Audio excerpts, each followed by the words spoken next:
So I'd like to acknowledge that this webinar is being recorded from the lands of the traditional custodians, the Gadigal people of the Eora Nation. I'd also like to acknowledge the traditional custodians of the various lands on which we all work on today, and the Aboriginal and Torres Strait Island people participating in this webinar.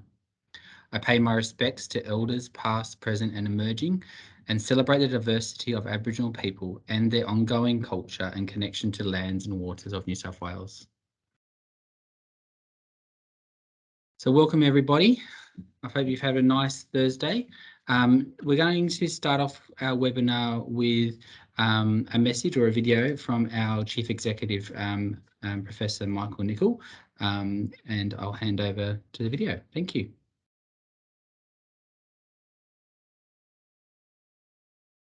Preventing pressure injuries is a crucial part of our work ensuring patient safety in hospitals and other New South Wales public health services. On November 17, the Clinical Excellence Commission joins organisations across the country and the globe in promoting Worldwide Pressure Injury Prevention Day. The CEC recognise the contribution of all health workers in reducing these injuries in patients. We know pressure injury prevention only occurs when all staff work together to improve processes and systems. In New South Wales, our colleagues have recognised that pressure injury prevention and management during patient transport is an area where we can improve patient safety and look to reduce the risk of pressure injuries. With collaboration across agencies, transport services, local health districts and health staff, the Clinical Excellence Commission has been working to increase awareness of the importance of pressure injury prevention, particularly during patient transport. New pressure injury prevention resources have been developed to improve patient care and safety, while patients are being transported to or within our health services. We're excited to share this work, which is truly best practice and highlights how we can ensure the safer transport of patients in our care. I'm especially proud of all the teams who have contributed to these resources while working through a challenging time for health services. I encourage you to visit the CEC's website to discover the new resources and raise awareness of the importance of pressure injury prevention during patient transport.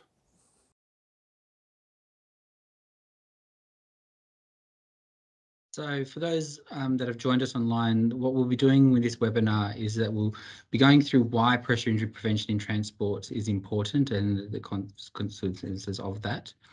We're looking at the collaborative approach which the team have taken in putting this group of toolkits and resources together and identify the guiding principles that the group have identified. We'll also be looking at some supportive resources and an example of implementation. And I'd just like to acknowledge the hard work that has been done by the team in putting this together. That doesn't only include the team here at the CEC, but the engagement and the leadership of the clinicians in the LHDs who have also led this work, and also transport services. So I'd like to now hand over to Marie Connolly, who's our one of our senior improvement leads for our older persons patient safety program, and one of our key members in putting this resource together and the day together. Thanks, Marie. Thank you very much, Paul, and welcome everybody. Before I start, I'd just like to acknowledge the traditional custodians, past, present and emerging, and I am joining this webinar today from Wiradjuri land in the central west of New South Wales. And I just want to let you know I'm thinking of you all that have been affected by the recent floods. We're high and dry where I am, but that's pretty devastating around this area. Now, why is pressure injury prevention important, and how did the collaborative approach across agencies, organisations and clinicians with expertise in pressure injury prevention and wound management, how did this all come about? So firstly, why is pressure injury prevention during patient transport important? Look, we all know that we have increasing numbers of particularly older and vulnerable patients being admitted to our hospitals, and that means being transferred between and to and from facilities. Many of these patients have comorbidities and issues that affect their mobility, putting them at increased risk of pressure injury development. We have lots of vulnerable patients, and I think of groups like our spinal cord injury patients, any with sensory deficits, our infants, anyone who has devices, children with plasters, all of those kind of things. So it doesn't just affect the older population, but they are a large group of people who we are transporting across the state. Patients are spending extended times on stretchers, and it varies from the rural areas where this may be due to the long distance that patients are needed to be transported to provide their clinical needs. And in the metro facilities, it may be that there's extended time on the stretchers. And we know that it's been particularly difficult recent times with COVID and long waits getting into the emergency departments and the high occupancy of the health facilities. Some patients may also have increased risk of pressure injury development prior to being transported to hospital due to a long lie. For example, of this is someone who's had a long lie after a fall and it's been on the floor for some time before they're able to be assisted. Some patients will have existing pressure injuries before they're even transported to or between our facilities. So how did this all come about? As many of you will recall, in June last year, the Pressure Injury Prevention and Management Policy was reviewed and released. And the group of expert clinicians across the state who were involved with that and looking at the latest international guidelines realised that we really haven't done very much work in pressure injury prevention during patient transport, and it's an area we could improve. So in March 2021, a small working group was formed and very well chaired and led by Sarah McBurney, who's an OT from Western New South Wales Local Health District. We engaged key stakeholders who were identified and invited to join the working group. So this group of experts developed the guiding principles, which will help prevent and manage pressure injury development during patient transport. The guiding principles have been informed, as I said, by the policy review and also the best practice evidence available. Now we plan to continue this working group to share learnings and continue to progress this work. And it's been a pleasure working with you all, this dedicated, wonderful group of people. So thank you very much. Now I would like to hand over to Stephanie Doherty from New South Wales Ambulance to describe the 4 guiding principle focus areas. Thank you, Stephanie. Thanks, Marie. Hi, everyone. So basically, just to start with, just an overview of the guiding principles. As Marie said, they were developed in alignment with the health policy around pressure injury prevention and management. And they were developed to, I guess, point out the key focus areas for organisations who are involved in transport of patients. So they're quite broad because they're meant to be taken by the organisation, the relevant organisations, and applied in the context of that organisation, because we know that the way that New South Wales Ambulance versus patient transport, we all have different systems and processes in place. So that the guiding principles to provide that overarching key areas to focus on, and each organisation takes and adapts it as relevant. So the first principle is communication, and we all know that communication is fundamental to all aspects of safe, high-quality patient care. In terms of pressure injury prevention during transport, we're looking at communication across the entire patient health journey, and particularly the transfer of care processes. So when the patient's transported, there's kind of 3 phases in that transport. There's the initial contact phase. So it's the communication between either the patient or the staff at, if it's a healthcare facility or a residential aged care facility, the communication between them and the staff on the transport vehicle.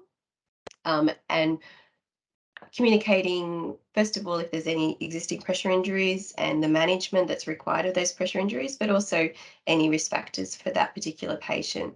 And then we've got the next phase of transport, which is the actual transport stage, and the communication there is focused between the patient and either the clinician or the staff member on the vehicle.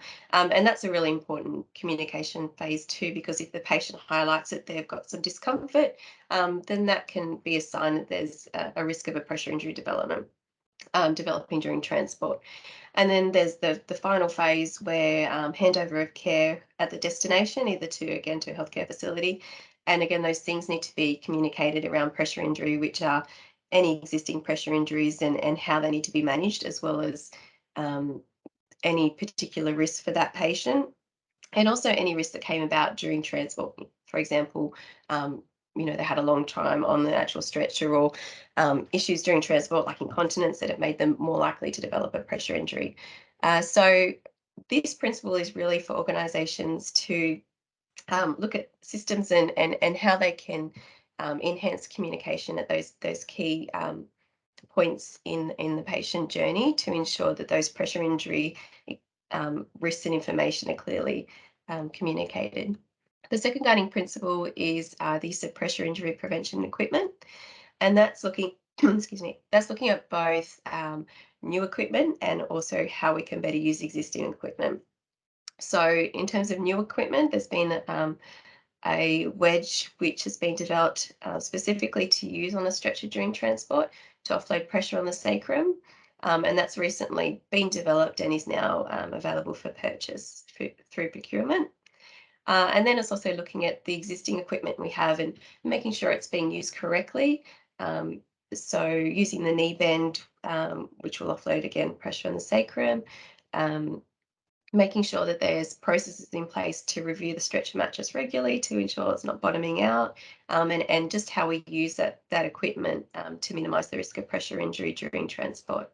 The third principle is education and training, and this mainly centres around looking at the current knowledge base within an organisation relating to pressure injuries particularly during transport, and then looking at developing and implementing education within the organisation to focus on that, all those aspects.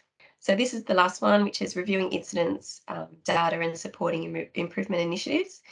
And as we know, the risk of pressure injury during transport, there is quite a significant risk, especially for certain vulnerable populations. But the data that sits behind that is hard to capture, mainly because the lack of interoperability between record keeping systems across the various organisations. So this is just really highlighting that we need to look at what we have in place now and how we can try and capture the data around pressure injury risk and pressure injury development during transport, and then also look into the future with, hopefully, when our systems start to talk to each other, again, how we can continue to capture that data so that we've got some good evidence and justification behind the resources that we're going to invest in improving patient safety in this area. Thanks, Marie. Thank you, Steph. Next slide, please, Steph. Now, thank you very much, Steph, for going through the guiding principles. This document is available on our CEC website, along with other resources that have been developed. Now, how to get to our CEC website. I'm part of the Older Persons Patient Safety Program at the CEC. So if we go to Keeping People Safe and then Older Persons Patient Safety, and on the left-hand side, you'll find Pressure Injury tab there. All of these resources have recently been uploaded, and they're under Resources for Clinicians section there. And they're the 5 resources that we have recently uploaded. As described by Steph, we've got a document around the guiding principles and just a little bit of background on the last page of that, how this all came about. And as Steph said, it's up to each organisation to have a look at the different focus areas and make things work specific for their needs. So they will all develop things slightly differently. One of the other resources which we developed a few months ago was to help prevent pressure injuries for patients on stretchers, knowing that people were on stretchers for longer periods of time, and they're all simple things that we can do. So this is all about raising that awareness and doing the simple things to help prevent pressure injuries. Now, I would like to hand over to Sarah McBurney, who's going to share some of the other resources that we have developed. Thank you, Sarah. Thanks, Marie. So personally, it's been great to be involved with this project. So I'd encourage you to jump on board and download the resources and have a read of them and chat with your colleagues and communicate the risk factors and implement some action in this space. So we, and when I say the we, it's kind of that royal we of our group, the New South Wales Ambulance Service, patient transport and health clinicians and specialty groups it's been a fantastic group to be part of. And I guess we all can take these simple steps to reduce the risk of pressure injury development for our patients on transport stretchers. If you can just imagine someone lying on the stretcher, we want to work with the features that are already on the stretcher. And as we noted, when clinically appropriate, great to use that knee bend and the new lateral wedge when purchasing happens for that wedge, and not raising the head 30 degrees or less, that we can help reduce the pressure on our patients' heels and their sacrum and limit the movement and shear during the transport process.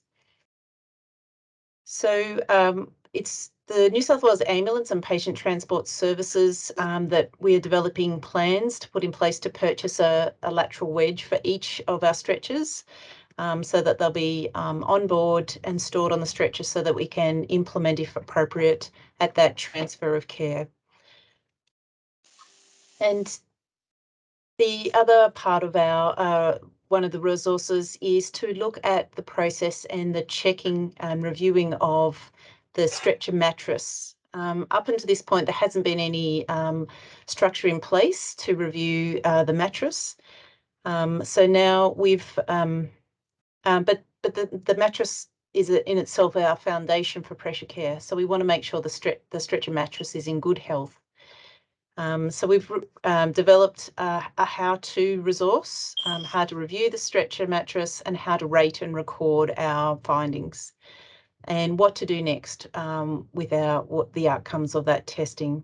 Just to note, when we started doing this in our district, we'd found quite a few of our mattresses were good to go, fatigued but right to use, but a few of them were had bottomed out and needed replacement. So it's a really helpful process to continue to do. How to review a transport stretcher mattress to promote pressure injury prevention and management during patient transport. The information in this presentation is for staff completing a review of transport stretcher mattresses for bottoming out and wear and tear. These stretcher mattresses are used by a number of services, including patient transport, V-Care and New South Wales Ambulance.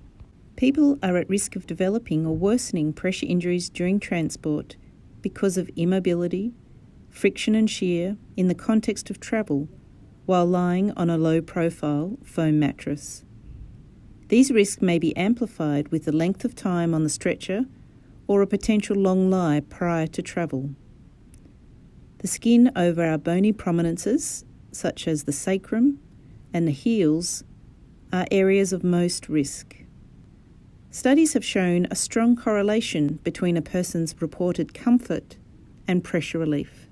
Bottoming out is present when the base of the stretcher can be felt through the mattress during testing. That is, the support from the foam properties of the mattress can no longer redistribute the person's pressure. It is no longer fit for purpose. Changes may be evident on the mattress surface at the sacral or bottom area. When bottoming out occurs, our bony prominences experience peak pressures, placing our skin at risk of breaking down. To set up and check for bottoming out, set the stretcher to match your hip height. Stand to the side of the stretcher and place the palm of your hand flat on the mattress with the heel of your hand over the area to be tested. Keep your elbows straight and lean forward with your body weight and push down through the heel of your hand into the mattress. The video shows the stretcher mattress to be responsive, with the foam returning quickly to full height. It is recommended for stretcher mattresses, the priority area for testing for bottoming out is the sacral area. This is the area where the person's bottom is positioned on the mattress. To check for wear and tear, complete a thorough visual check of the vinyl surface of the mattress. Check for tears or holes in the vinyl surface, and check for areas of hardening or stiffness developing in the vinyl. The evaluation of the mattress can be grouped into 3 categories. 1. Where bottoming out is present, you will push through the foam to the base of the stretcher surface. The foam is described as lifeless. It is unable to respond to redistribute pressure. 2. When foam is fatigued, it's slower to respond and does not return to full height, but give and response remains present in the foam. The base of the stretcher is not felt during the review. 3. When the mattress is responsive, the foam will have life and be dynamic. The mattress is responsive and will return immediately to full height. If a mattress is assessed to be bottoming out, another review is recommended by a second person also trained in the review of stretcher mattresses. If the second review confirms the assessment that the mattress is bottoming out, it is recommended that the mattress is removed from service and replaced immediately. A system of recording the mattress review has been developed, with specific details to be added of the stretcher, vehicle and dates relevant to your service. Ensuring our transport stretcher mattresses are effective in supporting pressure injury prevention during transport will assist us to keep people safe in our care. Amanda Hunter. So Amanda, are you online there? Yep, I'm here, Marie. Thank you. So hi, Thank everyone. you. Yeah, my name's Amanda Hunter. I'm the CNC for VCare in Western New South Wales. So Western New South Wales LHD covers 31% of the New South Wales land mass. So we've got a pretty big district and our population's geographically dispersed. We've got 38 hospitals across the district, and VCare is a district service. We service the 38 hospitals. We're like a district patient flow unit. We run the patient, the non-emergency patient transport service. We are gateway to other logistics and also provide clinical support for the district as well and reach services. So this is just how we've implemented some of the strategies. So as you can see, travel time is quite significant. And on an average day, we've got 17 transport vehicles, and the 17 crews travel 4,500 kilometres on a weekday. So that looks like about 28 trips a day. The average kilometres is 63 kilometres per trip, and obviously that will vary. So we also coordinate emergency, well, we don't task them, but we coordinate them. So we'll do 7 transfers with ambulance, and at least 5 people a day will transfer someone with an aerial resource.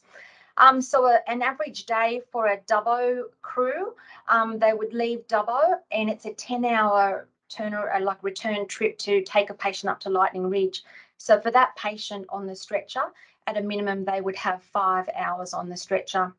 So for us, providing a service like that to Western, we're very mindful that our population is an older population. We have a very vulnerable population. We've got very rural and remote areas, and we know that our population have poorer health outcomes than the rest of New South Wales. So distance plays a big factor. Road conditions. So we've got lots of potholes at the moment. That slows our trips down. After dusk, the wildlife comes out. The drought was a nightmare, so that slows our trips down. They'll, when they go past west or north of Dubbo, they're down to about 70, 80 k's an hour after dusk. We have offload delays in our 3 major referral hospitals, Dubbo, Bathurst and Orange, on a daily basis. So just like ambulance, we can wait in turn to be offloaded, and that, you know, that can vary quite considerably. So the patients do take a lot, they have a significant amount of time on the stretcher. So we're very mindful of that and raising that issue all the time. Some people think air transport is quicker than road, but it's really not.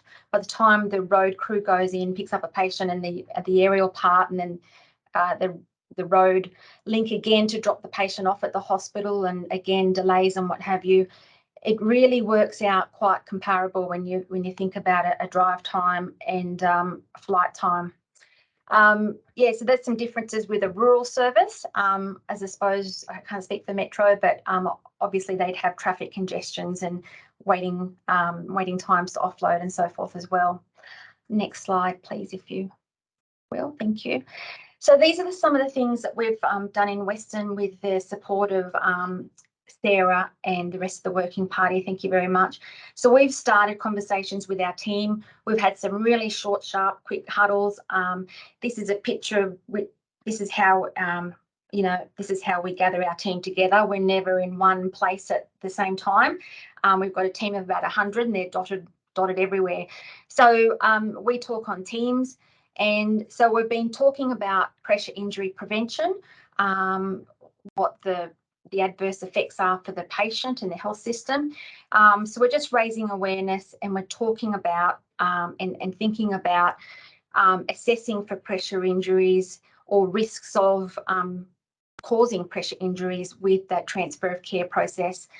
We've got education strategies planned. We have huddles each day with our team, and we have monthly Teams meetings and so forth. So we'll do that. We've got a Teams channel dedicated to the transport team for education. So we'll also put some resources in that central position as well. We've already got some champions, I'm proud to say. I'm really proud of some of our drivers. They really take the care to set the patients up and distribute the weight with the knee bend, and just check with that patient that they are comfortable, and they'll keep going back to them. So we've nominated those people, and we've got some work health and safety reps that will train some more people up to role model some of the strategies as well.